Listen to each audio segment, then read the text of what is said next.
تقریر کریں گے, تقریر کے اندر یہ عدالت کو دیکھیں. آج جاوید ہاشمی صاحب نے جو بات کی نا کہ ہو سکتا ہے میری آخری تقریر, انہوں نے عدالت کو 3 رکنی بینچ کے اوپر تنقید کی ہے کہ ان کو حق نہیں ہے, اور اس کے بعد انہوں نے مطلب ایک طرح سے ہوتا ہے کہ میرے اوپر لگ جائے پابندی. لیکن مسئلہ یہ کہ میں جو بات بار بار کہہ رہا ہوں کہ پابندی اور نااہلی مسئلہ نہیں ہے, تقریروں پہ پابندی یا نااہلی مسئلہ یہ ہے کہ ان کو گرفتاری کا خطرہ ہے سب کو, اور اس میں بہت میسو لیول پہ. دیکھیے آج فواد, مجھے نہیں بہت پتا فواد چودھری صاحب نے آج جو بات کی فضل الرحمان صاحب کے حوالے سے وہ درست ہے غلط ہے. فضل الرحمان صاحب انتہائی محترم ہے اور بھائیوں کی طرح ہیں, لیکن اور وہ کیا پارٹنر ہیں میاں نواز شریف کے یا پارٹنر نہیں ہے میں نہیں جانتا. لیکن ایک بات میں رپورٹ کر چکا ہوں اے آر وائی پہ, ایک خبر میں اے آر وائی پہ جب میں تھا 2004 میں غالباً یا 5 میں خبر میں رپورٹ کر چکا ہوں, اور کیونکہ رپورٹ آلریڈی ہو چکی ہے خبر تو اس کو میں دہرانے میں مجھے کوئی اعتراض نہیں ہے. اور وہ یہ ہے کہ فضل الرحمان صاحب کو روک لیا گیا تھا دبئی میں, دبئی ایئرپورٹ پہ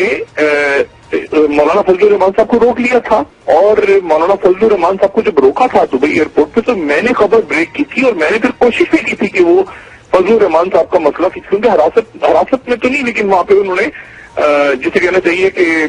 آفیسرز نے بٹھا دیا تھا, کیونکہ بہت بڑی تعداد میں ان کے پاس لیبیا کی کرنسی تھی اور کیش تھا, تو بٹھا دیا گیا تھا وہاں. اور اس کے بعد میرا خیال ہے فضل الرحمان صاحب دوبارہ کافی ممالک ایسے ہیں, عرب ممالک جہاں پہ ان کی انٹری نہیں ہو سکی اس کے بعد. لیکن اب اس کا وہ لیبیا سے آ رہے تھے, میں نے کبھی نہیں سنا کہ ان کا کوئی نواز شریف صاحب کے ساتھ کاروباری, اب ہو سکتا ہے فواد چودھری صاحب پی ٹی آئی نے ایک الزام لگایا, لیکن معاملات ہیں جو فائنینشیل معاملات ہیں وہ سیاستدانوں نے بہت زیادہ خراب کیے ہوئے ہیں, زمینوں کے معاملات ہیں, باقی معاملات. فضل الرحمان صاحب کی بات نہیں ہو رہی, ساری ہی سیاسی جماعتوں میں, میں تو اقبال بورڈ والی بات کر رہا ہوں نا, میں تو ہمیشہ ان ساری پیٹیشنز میں سراج الحق صاحب کی پیٹیشن کو زیادہ امپورٹینس دیتا ہوں, جو کہ کہتے ہیں کہ تمام 400 جو نام آئے تھے اس میں جتنے لوگوں نے باہر جائیدادیں بنائی ہیں, جتنے بچوں نے, اور جو جے آئی ٹی نے ریکمینڈیشن دی ہے کہ اگر آپ کی جو آپ کے رہنے سہنے کا طریقہ آپ کی تنخواہ سے زیادہ ہو تو وہ کرپشن میں آتا ہے. تو میں تو اس پوائنٹ آف ویو سے جو عام آدمی سوچتا ہے پاکستان کا, میں تو اس نقطۂ نظر سے بات کرتا ہوں. اس میں میڈیا کے لوگ بھی آتے ہیں بے شمار, فارم ہاؤسز ملے, لائسنسز ملے, کس دور میں ملے, اشتہارات, اب دیکھیں نا اشتہارات کی لسٹیں آ گئی, یہ میاں نواز شریف صاحب کے دور کے اشتہارات کی لسٹیں, لیکن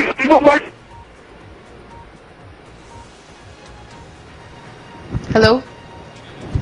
جی ناظرین, ہمارا آپشنز تقریباً ختم ہو چکے ہیں, تو اس وقت کیا آپشن, کیا لاسٹ آپشن رہتا ہے وزیر اعظم کے پاس؟ اشتہارات کی بات تو میں نے اس لیے کی کہ اگر اس دور میں میاں نواز شریف صاحب کے دور میں ایک گروپ کو سب سے زیادہ اشتہارات ملے, اور وہ ملے ہیں, اور وہ دستاویزات سے ثابت ہو گئے, پہلے نمبر پہ کس کو ملے, دوسرے پہ کس کو ملے, تیسرے پہ. لیکن مسئلہ یہ ہے کہ بالکل یہی مقدمہ ہمارے بھائی شرجیل میمون میں بنا ہوا ہے, جو کہ سندھ کے وزیر اطلاعات تھے اس وقت, اور 5 ارب روپے کے اشتہارات کا کرپشن کیس ہے, جس کے ایک ہی کرپشن کیس تو بنا ہے ان پہ, جو میں بار بار کہہ رہا ہوں, اور وہ اشتہارات سے ریلیٹڈ ہے. اور وہ اشتہارات ان گروپس کو ملے تھے جو نواز شریف صاحب کے خلاف تھے اور پیپلز پارٹی کی حکومت کے ساتھ تھے, اور وہ کرپشن کیس بنا ہوا ہے. تو جب یہ فائل کھلے گی تو وہ فائل بھی کھلے گی. میں نے کہا نا سارا چین ریئیکشن پاکستان میں شروع ہوگا, اور پھر اس کے بعد صحافیوں کے نام آئیں گے, پھر صحافی فارم ہاؤسز کون سے ہیں, فلانا کس نے پلاٹ لیے, کس نے کیا کیا, کس نے سیئرنگ کی, ہیلی کاپٹر پبلک کے پیسے پہ گھومتے گئے, ساتھ ساتھ ان کے نام آئیں گے. تو یہ میڈیا جو ہے, میڈیا میں بھی بہت بڑا حصہ میڈیا کا بھی زبردست ہونے جا رہا ہے. اس لیے جو کل تک ڈانس کر رہے تھے وہ آج سجدے میں گرے ہوئے ہیں, جو سجدے میں گرے ہوئے تھے وہ بالکل لیٹ گئے ہیں, جو رکوع میں تھے وہ سجدے میں چلے گئے. تو میڈیا کے زبردست ہونے کے کافی بڑے حصے کے میرے خیال سے اچھے خاصے چانسز ہیں, جو کہ بڑا ضروری ہے. کیونکہ آپ مورلی اگر لوگوں کو, قوم کے لوگوں کی سوچ خراب کرتے ہیں, ملک کے خلاف ان کو غلط بغاوت کا کیس ہے سیدھا. اگر آپ پاکستان کی رائے عامہ کو ملک کے خلاف بات کرتے ہیں ٹی وی پہ, ملکی مفادات کے خلاف بات کرتے ہیں, ریاستی مفادات کے خلاف بات کرتے ہیں, نظریہ پاکستان کے خلاف بات کرتے ہیں, تو بغاوت کا مقدمہ ہے. تو اچھا, اب میاں نواز شریف صاحب کے آپشن سے آ جائیں آپ. میاں نواز شریف صاحب کیوں کہہ رہے ہیں بار بار کہ میں اسمبلی نہیں توڑوں گا؟ اسمبلی کو توڑتے ہیں تو کیسے توڑتے ہیں مجھے بتائیں. خود شیشہ کو بنائیں گے,